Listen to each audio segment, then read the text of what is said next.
Thanks for joining us here at Book Blather. If you're new here, I'm Dave. This is Olive, and we try to have a little fun while we mostly talk about books to help spread the joy of reading. So today we wanted to bring you a couple of the books that we have acquired recently. So if you've been around, you know that one of our favorite bookstores that we discovered this year is called Gray Matter Books in Hadley, Massachusetts. And I go to that somewhat regularly now because it's on the way to my daughter's college. So I'm going to do two of them together because I stopped there on the way to get her before Christmas break and then when bringing her back after Christmas break. And only got a few things each time, so we're going to do it all together here. But some cool stuff, a nice little variety again. So on the first trip, I'm not going to show footage of the whole Gray Matter books because we've done that before, so I will link that below if you haven't seen that and you're interested in seeing more in depth what the place looks like. So the first one is we got this was a cool find, This Year's Class Picture by Dan Simmons, author of numerous famous books, including Hyperion. So this, as you can see, this is very short. This is really more of a short story, and it was published in 2016 originally, I think. But it was put in these. So this is very hard to get, evidently. There was a deluxe hardcover edition. There's also a limited signed edition. This is just the deluxe hardcover edition. But evidently, even this one is really, really hard to get. So I hadn't heard of it before.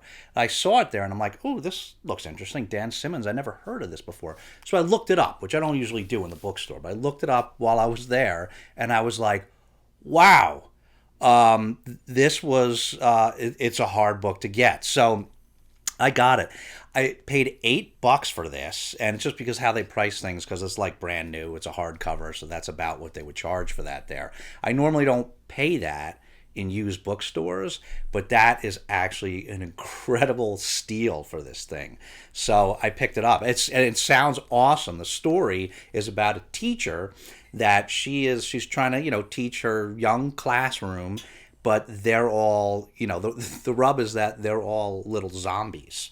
And so, but she's a very disciplined teacher and keeps a gun on them, rewards them with pieces of human flesh, and she's trying to, keep her class going.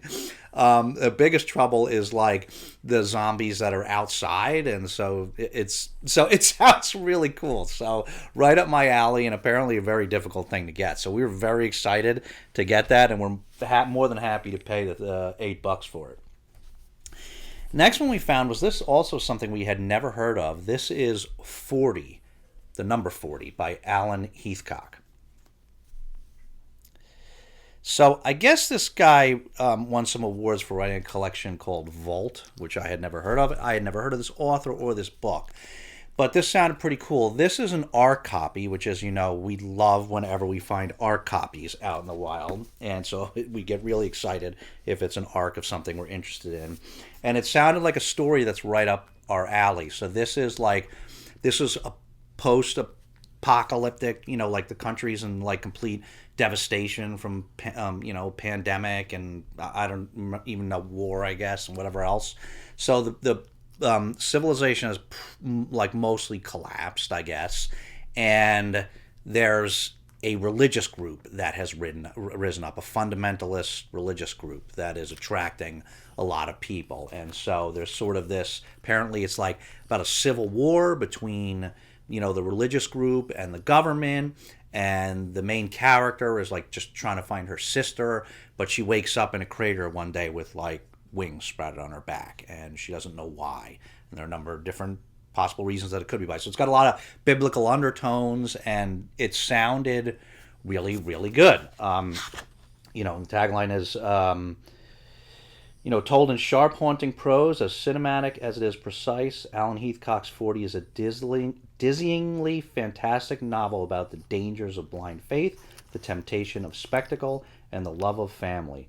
In a tale by turns mythic and tragic, one heroine must come to terms with the consequences of her decisions and face the challenges of building a new world. So it sounds like a wonderful mix of, post-apocalyptic science fiction and religion. So sounded really cool.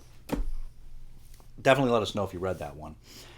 So Then we picked up a graphic novels. You know, we also read graphic novels sometimes, and we were very pleased to find this. This is also an ARC copy of Harleen. So this is by I'm going to pronounce this wrong, by Stefan Sajic, and he both writes and illustrates. And I read something from him years ago, a limited series called Death Vigil, which I very much liked the story, and very much liked his art. It's very kind of original art style, I think, and you know, it just looked really cool. So what this one is about is, so Harleen that they're referencing here, this is Harley Quinn, and if you don't know that story, her original name was Harleen. She's a Batman villain, and the Joker, the famous Batman villain, the Joker, is in prison, Arkham Asylum. She is a psychiatrist there, and is trying to cure him, and ends up basically falling in love with him, and so she goes bad because she succumbs to his his powers, and so this is basically, so she becomes, instead of her original name was Harleen, she becomes Harley Quinn, and so this is a version of her origin story and all that happening by this guy, and so I just, you know, like the character, like this artist and illustrator, and it looks awesome. And this is an arc. I never get arcs of graphic novels. I never see those. So I was very excited to find this. So those three were the first trip. Then we had our second trip there, and we got a little assortment, a couple, well, I'll just show them to you. So the first one is, this one we're very excited to read. We're going to read very, very soon. This is The Goblin Reservation by Clifford D. Simak. We talked about this on the live stream briefly the other night. And so this sounds really cool. It's like a whole bunch of cool sci-fi ideas. There's some guy, he returns to Earth, which is an Earth, a very advanced Earth, where we've mastered time control. And so goblins and dinosaurs and people all live together, and or can live together. And it comes back from some intergalactic trip where he discovered some crystal planet that has all this secret information, and he's trying to convince people to go back, but apparently he got duplicated in the process, and his first version already came back and was killed. So this is the challenge now, and so it sounds awesome. So we're gonna read that soon. This is called The High Couch of Silistra by Janet E. Morris. This, I had never heard of this, but this is just, they have a big vintage sci-fi section there, so always a lot of cool looking stuff. I always pick up a few things. This just looked like a fun, dirty sci-fi novel. So I'm gonna read this to you. It's real quick. Perhaps you have seen no webcloth, no gull, never been ill, or are not interested in sex. If so, you may never have heard of Silistra. Silistra was the catalyst to the sexual revolution in the year 22,704 by bipedal Federate Standard Time. I was high couch in the greatest house of pleasure in the civilized stars. I commanded a great price. Any being who was capable of desiring me, I could fulfill. This is my story. High Couch of Silistra. So it just sounded like good, like smutty sci-fi fun. So, can't resist that sort of thing. Then also picked up this. I never heard of this before. The Token Reader by J.R. Tolkien. And this has a number of other, I guess, stories, poems, and an essay. So this has, when did this come out? This was in 1966.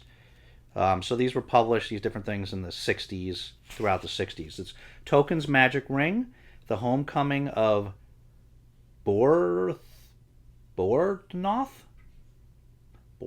Son, Tree and Leaf, Farmer Giles of Ham, and The Adventure of Tom Bombadil. I probably know who some of those people are, but I don't. I'd never heard this, so I picked it up.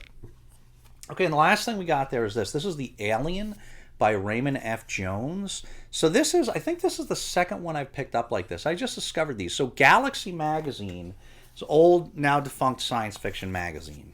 That was pretty big back in the day. And they started to put out small, short novels, as you can see, in the same form. And I had never seen these until like a year ago. I didn't know these existed. I didn't know they did these sort of novels in magazine form. But so this is Galaxy Science Fiction Novel number 6. You can see it was originally 35 cents. And this one sounded cool. I'm going to start picking these up when I see them, because I'm seeing them now. And this was they discover like the relics of a very old, very advanced civilization that was way more advanced than us, and they are able actually to resurrect a member of that race after like 500,000 years. So just sounded interesting. That's all. You don't find out too much about it, but it's just, I don't know, it just sounded cool in this Galaxy novel, so I picked it up.